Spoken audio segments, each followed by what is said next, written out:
So with the type of people that you help and support and talk to on a daily basis, do you feel then modern society has replaced happiness with pleasure? Yeah, it could be. I think that it's, it all comes back to the world of advertising and the fact that we're being sold to on a constant basis. And now with social media at our fingertips every waking moment of the day, there's always this constant feedback, telling us that we're not enough, that we need this.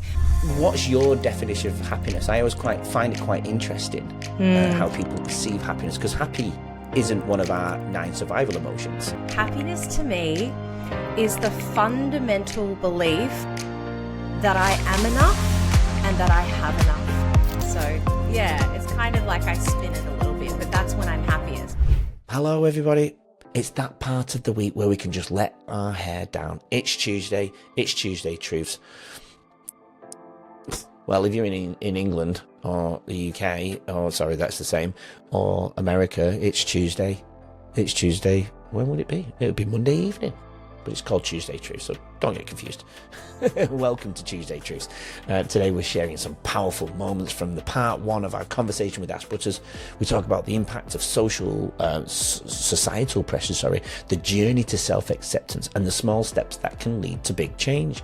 Make sure to come back tomorrow for part 2 with Ash. You'll see some bits in here today that's come from part 2, so that'll hopefully convince you to come back. And there's a lot more wisdom and inspiration on the way for sure. Stick around though for the short clips from our chat. Even in these bite-sized truths, there's something for everyone to take away. If you missed part 1 though, please go back and listen to it, and part 2 will be here tomorrow. But for now, stick around for the next 10-15 minutes and enjoy. Until tomorrow, we'll see you then. But here's Ash and today's Tuesday's Truths. What's your definition of happiness? I always find it quite interesting how people perceive happiness, because happy isn't one of our 9 survival emotions. So yes. What is happiness to you? Happiness to me is the fundamental belief that I am enough and that I have enough. And to me, you could almost summarize that as either contentment, or another really beautiful word that's used in recovery circles, which is where I live my life a lot of the time now, is serenity.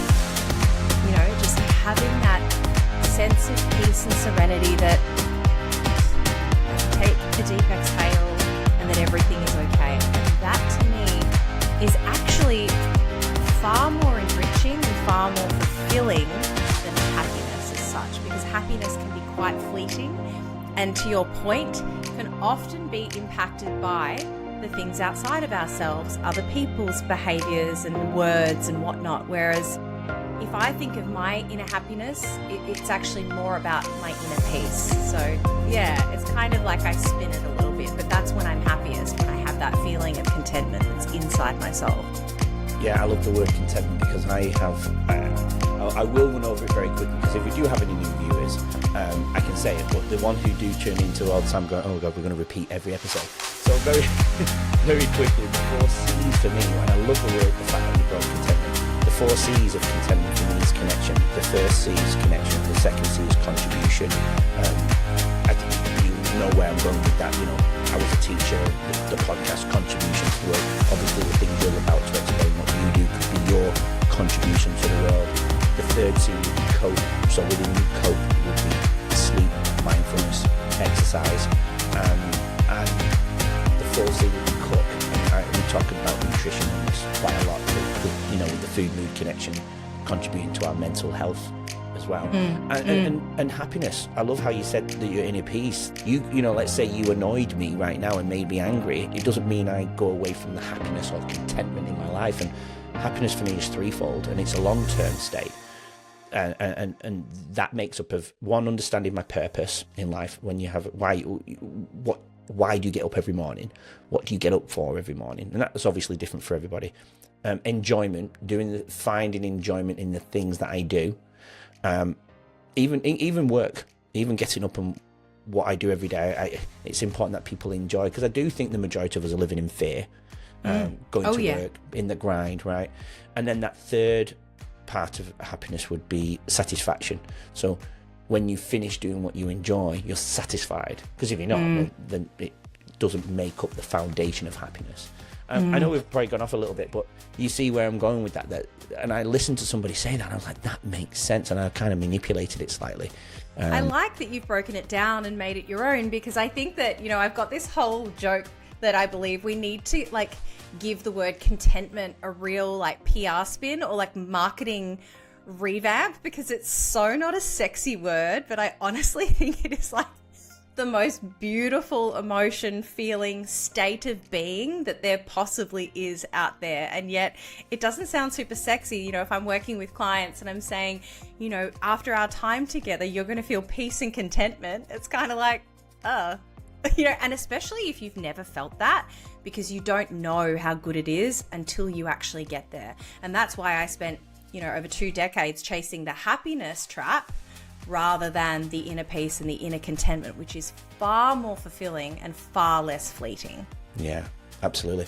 So with the people, the type of people that you help and support and talk to on a daily basis, do you feel then modern society has replaced happiness with pleasure? Yeah, it could be. I think that it's, it all comes back to the world of advertising and the fact that we're being sold to on a constant basis. And now with social media at our fingertips every waking moment of the day, there's always this constant feedback, telling us that we're not enough, that we need this. And when you get this, then you'll be happy. My TED Talk is this whole idea that what school doesn't teach you about happiness is that happiness is really an inside-out job, whereas the world that we live in today markets to us constantly that it exists in the thing. Once you get the job, once you get the new car, once you get the person, and then you marry the person, and then you have the 2.5 kids. Yet what had happened for me in my own story is I kept ticking the boxes that society told me I needed to be happy.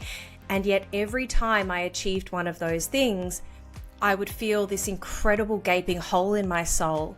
And I would be convinced that there must be something wrong with me, because I'd done everything that I was told I needed to do. And yet I was feeling more and more and more disconnected and more unhappy. Well, it was actually, that was the catalyst to my rock bottom. So my ex-husband at the time, he had his own demons. He was dealing with a lot. We'd lost his brother to suicide actually 2 weeks before our wedding day.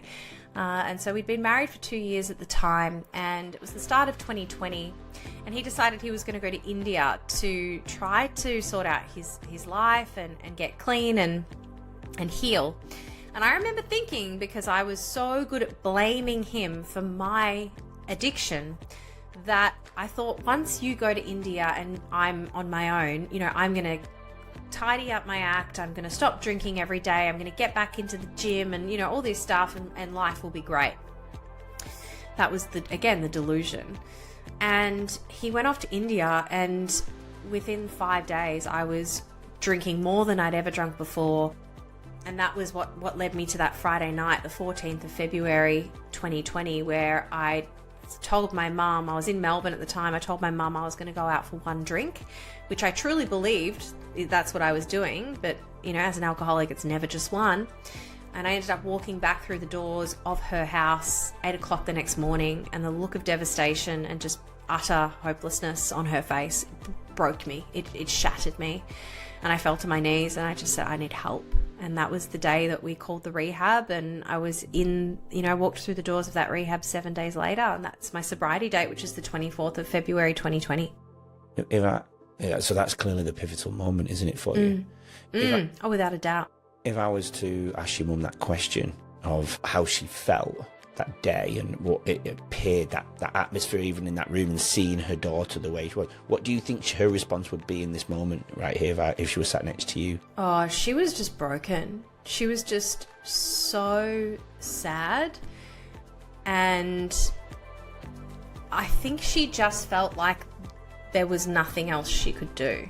So she knew the build-up before that night then? Oh, absolutely. Yeah. Like, I'd been hiding vodka bottles because I would stay with Mum when I came down to Melbourne for work, because my head office was actually in Melbourne, even though I lived in Sydney, so I was flying back and forth a lot. And I'd hide vodka bottles in my underwear drawer in the spare room and all sorts of crazy behaviour. And I think, she just hoped that I would finally get to that point, but she didn't know. None of us knew what it was going to take. And just, I think, utterly broken and just sheer devastation at that point. Yeah. And then when I said I need help, but it was like, it was a call to arms. She was on the phone to my dad. He was over at her house within 10 minutes. And the three of us sat there, and I was chain smoking cigarettes out the back. And we made a plan, and it was a really beautiful moment of coming together as a family. But yeah, it was pretty devastating as well to see, her baby girl in that much pain.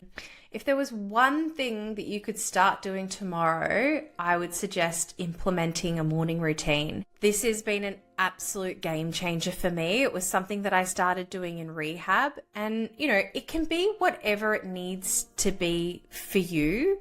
You're welcome to reach out to me, DM me on Instagram. I can give you some ideas, but at a pinch, the things that are absolute non-negotiables for me in the morning: prayer. And that can be, whether you're praying to God, the universe, angels, whatever it is, developing and nurturing that spiritual connection for me has been a fundamental in changing who I am and becoming the woman I am today.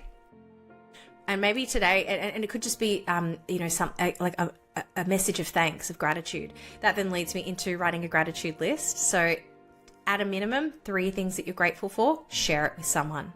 Make sure they share it back with you. That's a really important part. Prayer, gratitude, and meditation. Meditation, even if it's just 5 minutes, it can be guided, it can be unguided, it doesn't matter what it is. Meditation is the tool that is going to help you learn how to practice the pause. And if you can be somebody who just takes a couple of breaths before answering a question, you will stop being a people pleaser.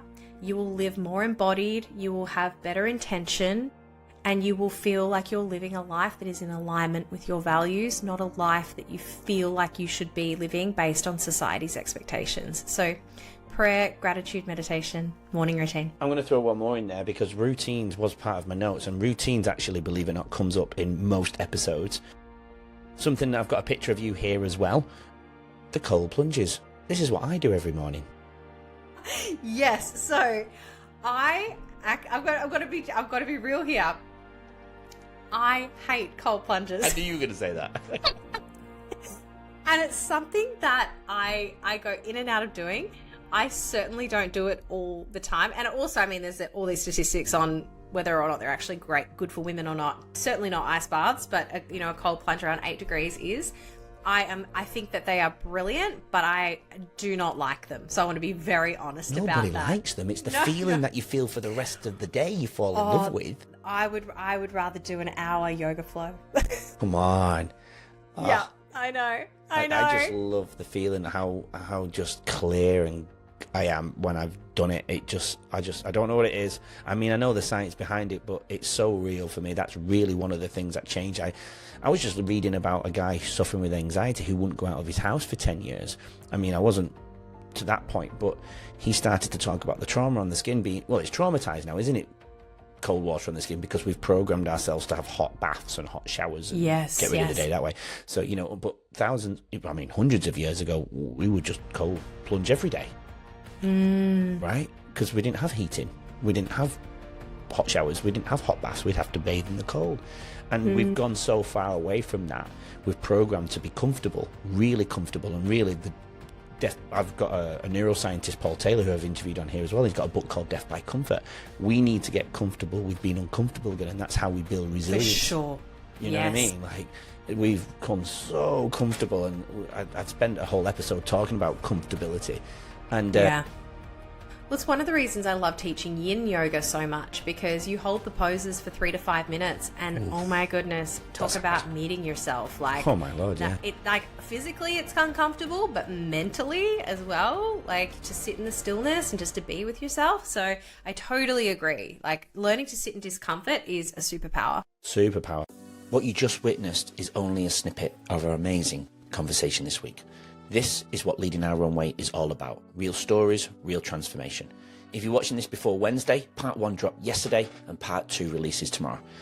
But if you're already here after Wednesday, all parts are available now. Head to YouTube, Spotify, Apple Podcasts and every other major platform and look for the numbers on the bottom left-hand corner of the episode's covers to start with part 1. Trust me, you don't want to miss this incredible journey.